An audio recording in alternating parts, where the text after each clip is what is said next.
പണ്ട് ട്രിവാൻഡ്രത്ത് താമസിച്ചിരുന്ന സമയത്ത് ഇങ്ങനെ പപ്പ സ്കൂളിൽ കൊണ്ടുവിടും ബൈക്കിൽ. ആ ഒരു സമയത്ത് സ്ഥിരം പറയുന്ന ഒരു കൺട്രിയുടെ പേരാണ് ബെൽജിയം. അപ്പോഴൊക്കെ വിചാരിച്ചിട്ടുണ്ട് ബെൽജിയമൊക്കെ അങ്ങ് ദൂരെയാണ്, ഒരിക്കലും എത്താൻ പറ്റില്ല എന്നൊക്കെ. പക്ഷേ വളർന്നു കഴിഞ്ഞ് കോളേജൊക്കെ കഴിഞ്ഞപ്പോഴത്തേക്കും വിചാരിച്ചു യൂറോപ്പിലോ എവിടെയെങ്കിലുമൊക്കെ എത്താൻ പറ്റും.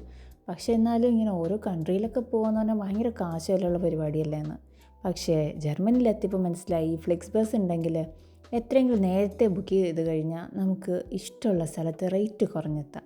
എന്തായാലും അങ്ങനെ കാത്തിരുന്ന ആ സ്ഥലത്ത് പോവുക ബെൽജിയം. കണ്ണടച്ച് തുറന്നപ്പോഴത്തേക്കും ഫ്ലെക്സ് ബസ് അവിടെ കൊണ്ടെത്തിച്ചു. ഈ ബെൽജിയത്തിൽ മൊത്തം ഇങ്ങനെ ഓരോ ബിൽഡിങ്സൊക്കെയാണ്. പക്ഷേ ഇത്തവണ പഠിച്ചാണ് ഞാൻ വന്നേക്കുന്നത്. എന്തൊക്കെയാണെന്നല്ലേ അങ്ങോട്ട് പോകുമ്പോൾ പറയാം. എന്തായാലും എത്തി ഉടനെ തന്നെ ഒന്ന് ഫ്രഷായി ഫുഡ് കഴിക്കാമെന്ന് വിചാരിച്ചു. നമ്മുടെ നാട്ടിലൊക്കെ ആണെങ്കിൽ മസാല ദോശയോ പൂരിയോ എവിടെ നിന്നെങ്കിലും കയറി ഞാൻ കഴിച്ച് അങ്ങോട്ട് പണി കഴിക്കാം. പക്ഷേ ഇവിടെ എന്താണെന്ന് വെച്ച് കഴിഞ്ഞാൽ ഈ കഫേയിൽ കയറി ഓരോന്ന് തപ്പിതാ ക്രുസോ ഒന്നും കാപ്പിച്ചൂനി. എത്രയൊക്കെ പറഞ്ഞാലും നമ്മുടെ നാട്ടിലെ ഫുഡിൻ്റെ ടേസ്റ്റ് അത് വേറെ തന്നെയാണ്. എന്തായാലും ഇതൊക്കെ കഴിച്ച് ഡേ ടിക്കറ്റ് എടുക്കാനുള്ള ക്യൂ ഒക്കെ നിന്ന് ഡേ ടിക്കറ്റ് എടുത്ത്, അതാകുമ്പോൾ ഫുൾ ഡേ ടിക്കറ്റ് എടുക്കാൻ പിന്നെ നടക്കണ്ട. അതൊക്കെ എടുത്ത് ഡ്രസ്സൊക്കെ ചേഞ്ച് ചെയ്ത് സെറ്റായി ഫസ്റ്റ് ലൊക്കേഷനിലേക്ക് പോവുക.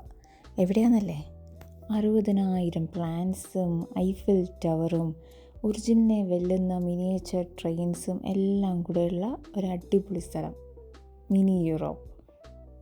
മിനി യൂറോപ്പ് എന്ന് പറയുമ്പോഴത്തേക്കും യൂറോപ്പിലെ ഏകദേശം 300 കൂടുതൽ മോണുമെൻറ്റ്സിൻ്റെ മിനിയേച്ചർ വേർഷൻസ് 1:25 സ്കെയിലിൽ കാണാൻ പറ്റുന്നൊരു സ്ഥലമാണ്. ചെന്ന് കയറുമ്പോൾ തന്നെ നമുക്ക് യൂറോപ്യൻ കമ്മീഷൻ കാണാം. അതിൻ്റെ താഴെ കുറേ കുട്ടി മനുഷ്യർ, എല്ലാത്തിനെയും നല്ല അടിപൊളി ഒറിജിനാലിറ്റിയിലൂടെയാണ് അവർ ഉണ്ടാക്കിയേക്കുന്നത്.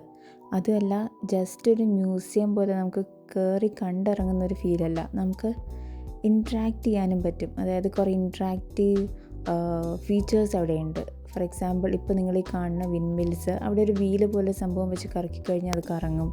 പിന്നെ അല്ലെങ്കിൽ ഒരു ബട്ടൺ പ്രസ് ചെയ്ത് കഴിഞ്ഞാൽ ആ സ്ഥലത്തിലെ ആന്തം കേൾക്കാം.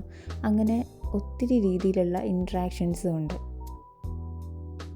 കുറേ ബിൽഡിങ്സും കുറേ ഫീച്ചേഴ്സും എല്ലാം ഉണ്ടെങ്കിലും എനിക്ക് ഏറ്റവും ഇഷ്ടപ്പെട്ടതും വെറൈറ്റി ആയിട്ട് തോന്നിയത്, മേ ബി ഒരു നൊസ്റ്റാൾജിയ ഉള്ളതുകൊണ്ടായിരിക്കും, ഇതാണ്.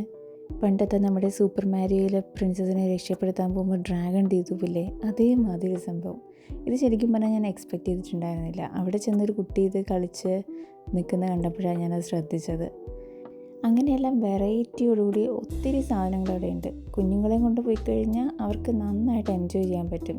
ഇപ്പോൾ തന്നെ ഇതേപോലെ ഭയങ്കര ഒറിജിനാലിറ്റി തോന്നിക്കുന്ന രീതിയിലുള്ള വണ്ടികളും എയ്റോപ്ലെയിനും ട്രെയിൻസും എല്ലാം കാണാൻ പറ്റും. നമുക്ക് അതൊരു മിനിയേച്ചർ വേർഷനാണെന്ന് പോലും അത്രയ്ക്ക് ഫീൽ തരാതെ അവർ ഒറിജിനാലിറ്റിയോടുകൂടി തന്നെയാണ് ഉണ്ടാക്കിയേക്കുന്നത്. ഈ ഒരു റിങ്ങിൽ ഏകദേശം 4000 ആൾക്കാരെയാണ് ഉണ്ടാക്കി വെച്ചേക്കുന്നത്. അതെല്ലാം ഹാൻഡ് പെയിൻറ്റ് ചെയ്തിട്ട്. അതുമല്ലാതെ ഒരു ഫയർ എൻജിൻ സിസ്റ്റം വർക്ക് ചെയ്യുന്നത്, അങ്ങനെയുള്ള ഓരോ തരത്തിലുള്ള കാര്യങ്ങളും അതിൻ്റെ കൂടെ തന്നെ എല്ലാം മെയിൻറ്റെയിൻ ചെയ്തുകൊണ്ട് പോകുന്നതും ഒക്കെ ഒരു അമേസിങ് തിങ് ആയിട്ട് തോന്നി. പിന്നെ ഇൻട്രസ്റ്റിംഗ് ആയിട്ട് തോന്നിയത് ഈ ചർച്ചാണ്. ഈ മിനിയേച്ചർ ചർച്ച് ഉണ്ടാക്കാൻ 24,000 hours അവരെടുത്തേക്കുന്നത്. അങ്ങനെ അത്രയും എഫേർട്ട് ഇട്ട് ചെയ്യുമ്പോഴത്തേക്കും അവരതിന് എന്തുമാത്രം വാല്യൂ കൊടുക്കുന്നുണ്ടെന്ന് നമുക്ക് ചിന്തിച്ചാൽ മതി. എല്ലാ രാജ്യത്തിനെയും കാണിക്കുമ്പോൾ നമ്മൾ വിചാരിക്കും ഇത് ബ്രസൽസിലല്ലേ, അതുകൊണ്ട് ബ്രസൽസ് ഉണ്ടാവില്ലായിരിക്കും എന്ന്. പക്ഷേ ബ്രസൽസിലെ മെയിൻ പ്ലേസായ ഗ്രാൻഡ് പ്ലേസും ഇതേപോലെ തന്നെ അവർ മിനിയേച്ചർ വേർഷൻസ് ഉണ്ടാക്കിയിട്ടുണ്ട്. ഇതൊക്കെ കണ്ട് ലാസ്റ്റ് പോയിന്റിൽ എത്തുമ്പോഴത്തേക്കും നമ്മൾ വിചാരിക്കും എല്ലാം തീർന്നു എന്ന്. പക്ഷെ അപ്പോൾ അവിടെ വേറൊരു ഇൻട്രസ്റ്റിംഗ് സാധനമുണ്ട്. അതെന്താണെന്ന് ഞാൻ പിന്നെ കാണിക്കാം.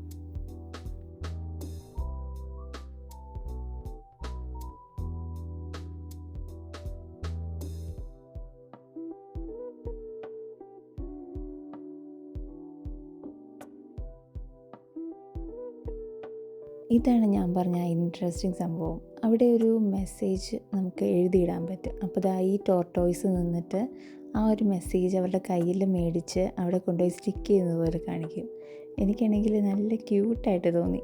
ഞാനങ്ങനെ വേറൊന്നും എഴുതാൻ കിട്ടാത്തതുകൊണ്ട് ഐ ലവ് മിനി യൂറോപ്പ് എന്നും പറഞ്ഞ് എൻ്റെ പേര് അന്നാന്നും വെച്ച് ഞാനങ്ങ് സബ്മിറ്റ് ചെയ്തു. അപ്പോൾ നോക്കുമ്പോൾ നമ്മുടെ ടോർട്ടോയ്സ് ഏട്ടൻ അതങ്ങോട്ട് മേടിക്കും. നോക്കിക്കേ,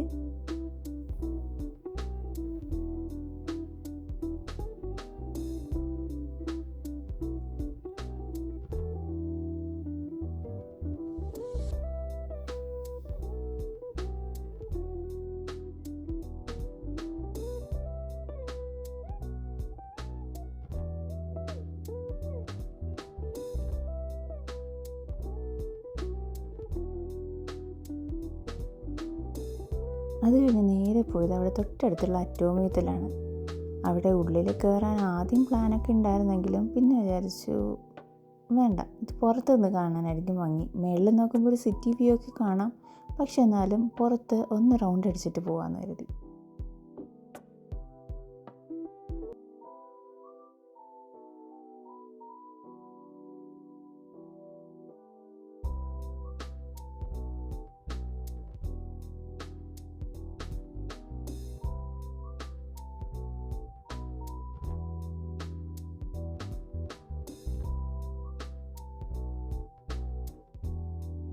എന്തായാലും അറ്റോമിയും കൂടി ഇങ്ങനെ കണ്ടു കഴിഞ്ഞപ്പോഴത്തേക്കും ഉച്ചയായി. ബാക്കി ഇനി അടുത്ത വ്ളോഗിൽ.